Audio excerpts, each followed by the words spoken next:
Hello everyone, I've got the perfect Storm Weekly Mutation number 12 for you in this video, and that is Slane's climate is as merciless as the Tal'Darim. Visibility is reduced as a titanic storm rages across the killing fields, freezing its victims solid and sweeping them up into dangerous twisters. Brave the elements and win the challenge at all costs. So there are 3 mutations to the Chain of Ascension co-op mission. The first one is Blizzard, and that is the storm clouds move across the map, damaging and freezing player units in their path. The second is Twister. Tornadoes move across the map, damaging and knocking back player units in their path. And the third is Short-Sighted. Player units and structures have reduced vision range. Now there are also the bounty rewards again, and that is Casual, 25,000 bonus experience. Normal, 35,000. Hard, 50. And Brutal, 75,000. For a total of 185,000 if you can get it all beat on Brutal difficulty.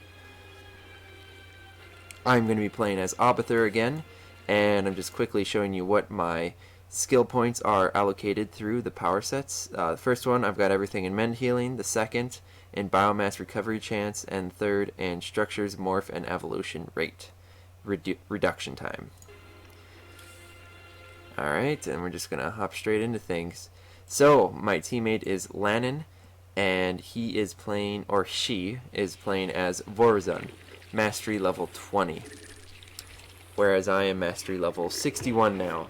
And I'm trying to grind out, I'm really trying to reach that level 90 Mastery level. I really want to get there just so I can have it maxed out and create a special video just for that. First Ascendant Janara has been challenged by Amon's champion. It's going to be a bit more difficult this time through. I've actually played this co-op mission a couple times. It's not as bad as past co-op missions, or weekly mutations that is, just for the fact that, you know, there isn't very much, I don't know, it's not one of the hardest mutations I've done before. It's difficult, but it's not the hardest. I believe last week's mutation was probably one of the hardest mutations that I've done, just because it was random. Every single, however many minutes that passed by, you just had to deal with a new mutation. But this guy isn't too bad.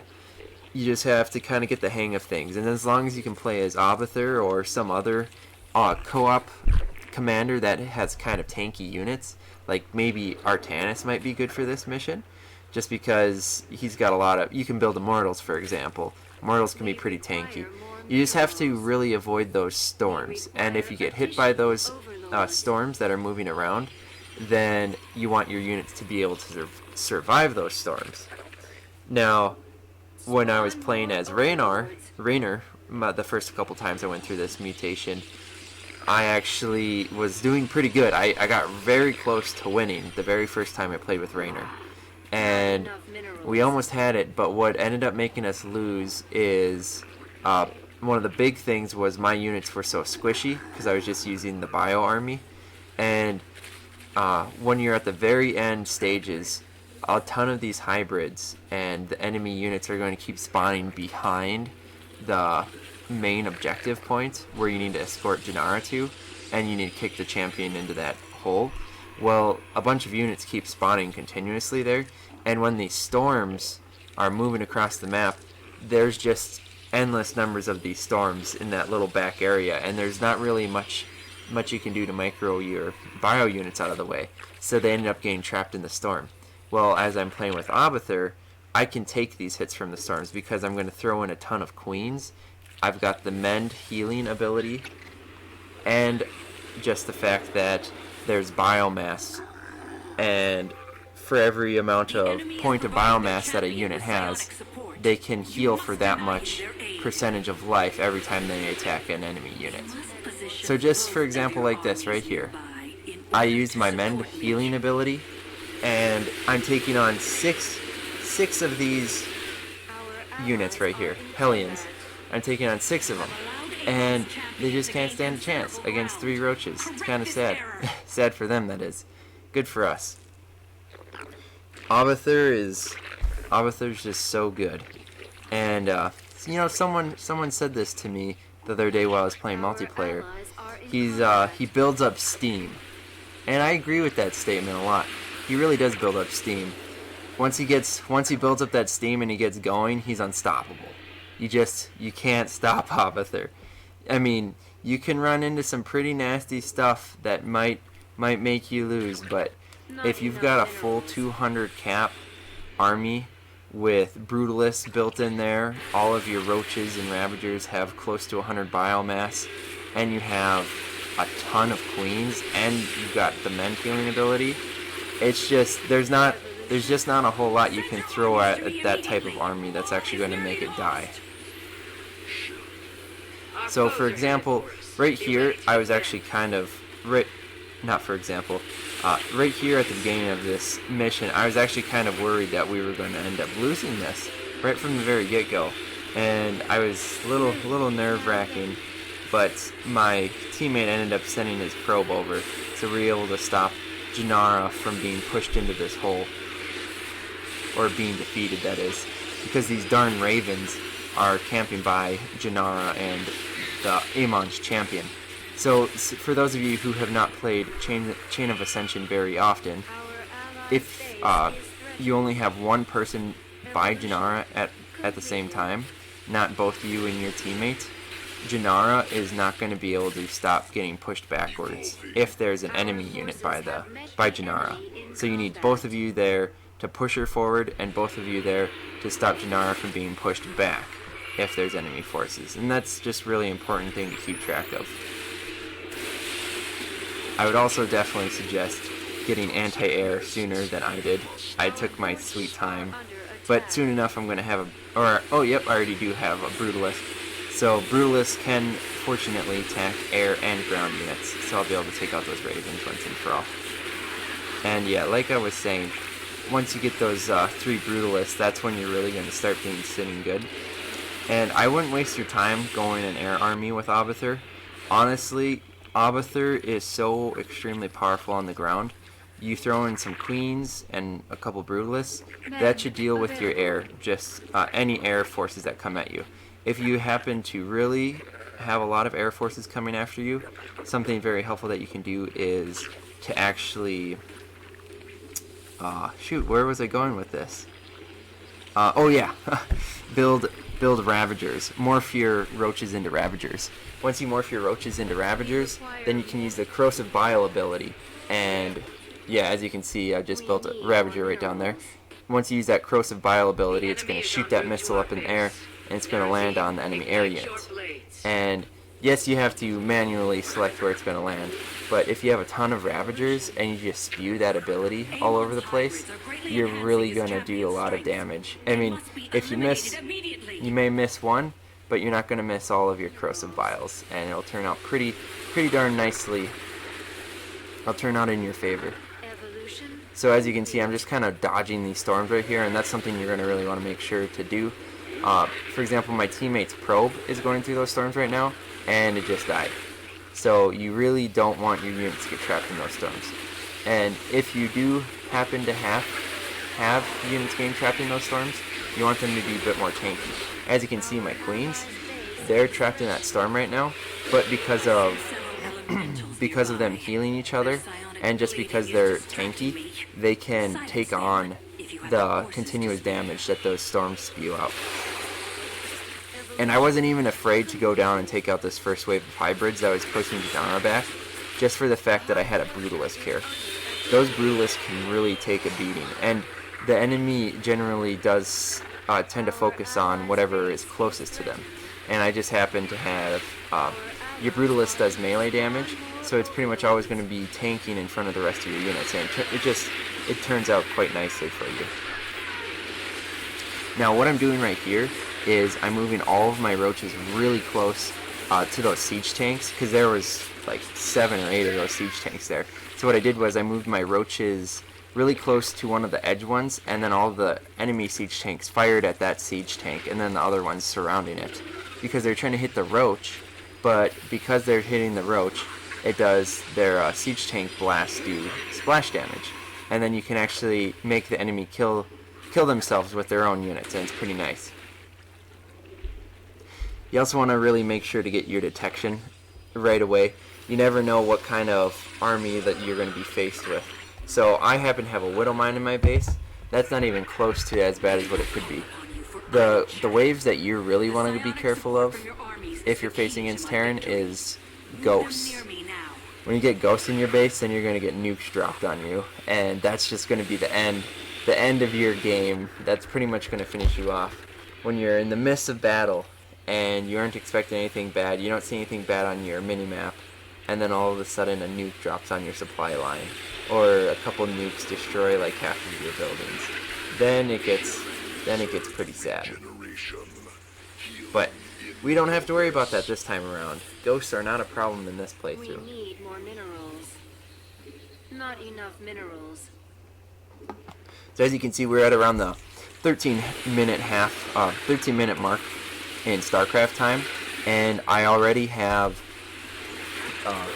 ground missile attacks level 3 on the way, and I'm about to get ground carapace level 3 pretty quick here. So I'm getting my 3-3 upgrades right from the start, and I'm just really I'm making sure to do that just because A, I want my units to be able to continue to tank damage from these storms, and 2, the higher the damage output that these units do, the faster you're going to be able to melt away the enemy's forces. And that's something that's really important to do is, the quicker the enemy units die, the more chance that you have that your units are going to survive. Less units damaging your main units at the same time, so it works out really well. Now, I've been doing a kind of bad job of microing my units away from those seeker missiles. You really want to be careful of those seeker missiles. Those things are nasty. Especially if all of your units are in a big ball like this. A couple good seeker mines and my whole army would be dead. But luckily, there aren't. So, had a little bit of luck aside from playing this really hard weekly mutation. It turned out to be pretty good.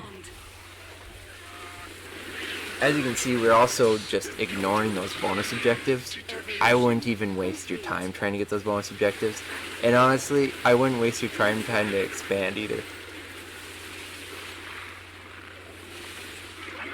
My teammate actually did try to expand, and he did have a little bit of a success for a little while. He kept on building probes for his expansion, and it was turning out pretty good until it got attacked. Not enough minerals. By his expansion was, oh shoot, what was I just saying? His expansion was doing pretty good until it got attacked by those enemy storm clouds. Those storm clouds pretty much just took out all of his probes, and once those storm clouds take out all of your probes, then you got to rebuild them, and then it gets kind of expensive because you only got one, supply line. So I really just wouldn't waste your time. I built a hatchery at mine, and I built like 13 drones, and then a storm cloud came through and killed all my drones too. So it wasn't worth it, and I would advise against wasting your resources on that.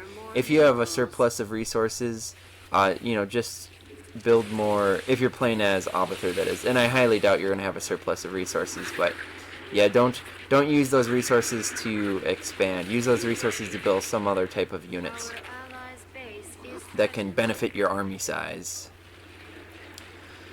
And don't waste your time on those bonus objectives, because I believe you can only get around, an extra 5,000 bonus experience from destroying those objectives, and it's already hard enough to beat this mission. Now, I did say this wasn't the worst weekly mutation, but it definitely isn't the easiest at all either, because you have to really, the microing isn't so intense on this map, but you have to really do a good job of multitasking. You gotta make sure that this whole time your units don't get thrown into one of these twisters. You have to make sure that your units don't get trapped in these cold storms, and then you have to make sure that everything at your base is still going smoothly. You have to make sure what upgrades you still need, and you want to know if all of your drones are still mining.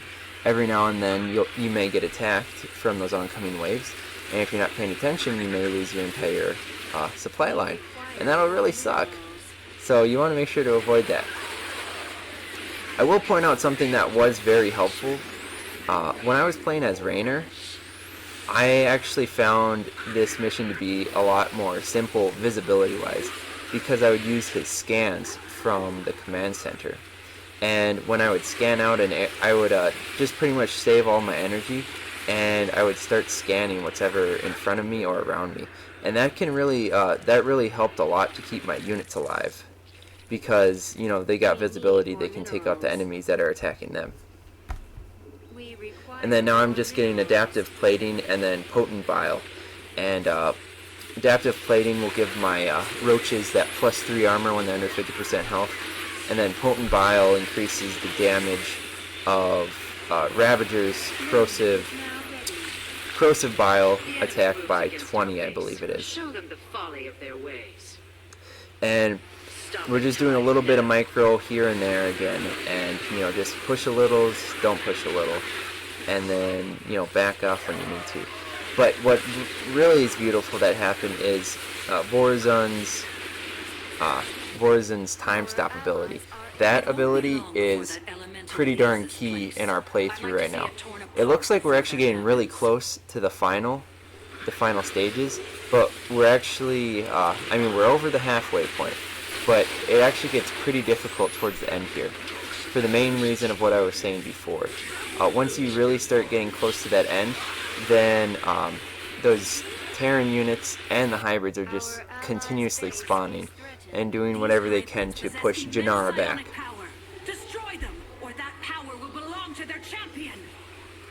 So right here I was just getting a little worried with a couple of my units because that twister kept on hitting my queens and my roaches, and sometimes when it splits up your units they end up getting trapped in those storms and then they'll finish them off right away. But I pulled back all my units right here, and I would advise you guys to do this. I don't do it every time my teammate ends up saving my butt, but yeah, you don't want to let the enemy units terrorize your base for too long, otherwise you're going to just not enough minerals. You're just going to be out. Shoot. Yeah, you don't want to let those enemy units terrorize your base too long, otherwise you're going to be out of luck, and you're going to lose your structures that you're upgrading with, and you're not going to be able to rebuild your armies. So make sure to take out those enemy waves as soon as you can. Towards the end here, I get pretty just all in, and I really depend on Vorazun's Dark Templars to take out the enemy waves for me. But yeah, I just go for it at the end here. But thankfully my teammate was actually being conscious, or not conscious, but he was really paying attention to what was best for the team as a whole. And I probably didn't give him enough credit while we were playing. I believed in him, but I had just played, you know, how many matches with other players who blamed everything on me. And you get a little defensive when you keep playing with people who just blame you for, you know, not just your own problems, but their problems too. It gets kind of annoying. So you get a little, you know, every now and then it makes you feel a little sinister. Maybe not sinister, but it makes you feel a little less kind towards others. And you know, you gotta not take it out on others. Don't take out your problems on other people. It's just it's not very nice. Nobody likes that. Okay, here is a fine example of what you don't want to happen. All of my units just got stuck in that storm there. And then there's a twister which is going to throw my units around. It just got worse. This is pretty bad right here. Oh, almost all my units are in those storms right now. And oh man, look at the health. Thankfully, they all have a lot of health, so they're able to survive that. But oh man, if there would have been a Terran army right then and there, a wave coming at my units, that would have been it. I probably would have lost this mission again. Those storms will definitely end you, good or bad.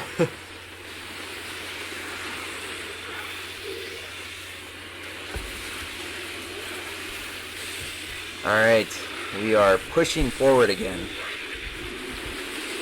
And this is that bit of a dance that you have to do towards the end of this mission.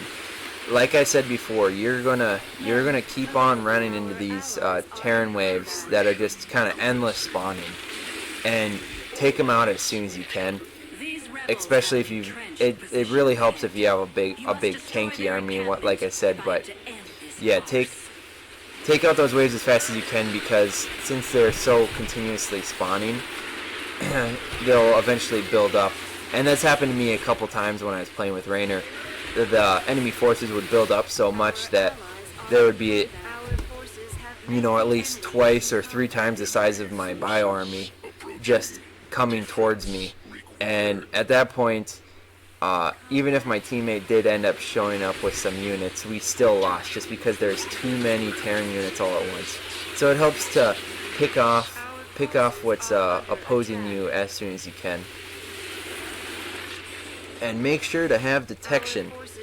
I can't emphasize having detection enough. I'm getting pretty lucky on this match that there aren't a whole lot of Widow Mines, but every now and then there are. As you can see, one just burrowed, and then there's maybe 1 or 2 other ones right by my units at the very bottom of the map.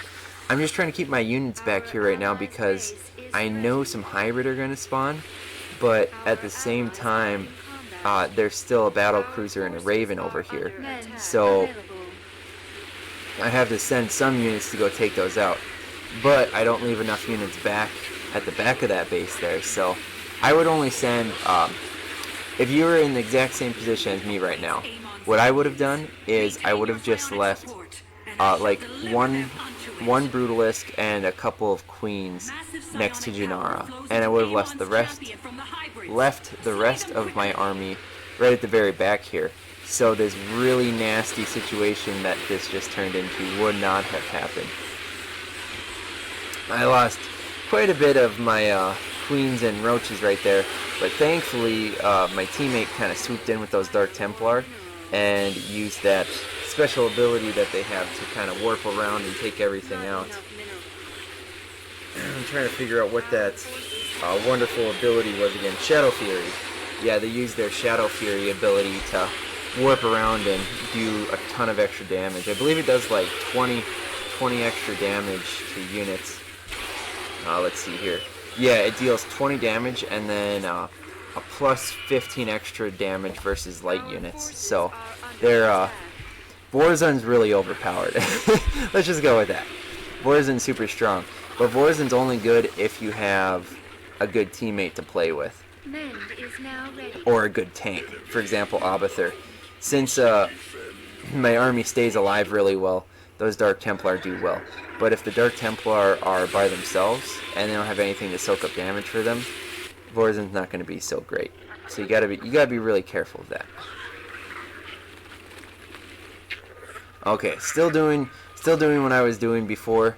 I'm really piling those units at the bottom there because I know once we get Janara close enough, then hybrid are going to spawn and just completely ruin all the plans that we have. So here we are, we're getting so close, we're almost there, and there spawns an enemy wave. And there it was. And as you can see, there's oh, and there we won it. Okay, so I guess there was only one hybrid wave, but yeah, as you can see, there's 2 enemy waves coming for our base at the end there, but we were able to push Janara all the way towards the end. But yeah, there was a couple times I was playing as Raynor, and the match just drew out, and I swear we went through at least three hybrid waves that would just spawn at the very back of the map because we couldn't get Janara into the hole, or Janara to kick Amon's champion into the hole fast enough. So it was just pretty much endless hybrid waves and Terran waves, and it sucked. But this one turned out very well with Abathur and Vorzin playing together, and I was really satisfied with that. So I'm just quickly going to show you that one more time, and then I'm going to allocate the other point mastery experience that I just got because I leveled up again. So I hope this was a bit helpful for you guys, and I hope you enjoyed the commentary, and I thank you for watching. Leave a like if you like the commentary, and give me some ideas for what you guys want to see next. I am definitely going to be posting some Overwatch soon. I've got Overwatch. I have the game bought, and I've got it on my Xbox One. I've got a new capture card here as well, so I'm going to be able to post some really nice quality graphics for that.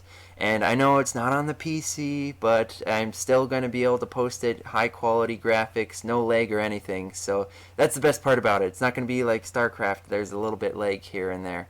So yeah, really high quality going to be posting for Xbox One games now. So if you guys have any Xbox One games that you like or that are coming out, let me know. I'm definitely willing to start recording other games as well. So thank you for watching, guys.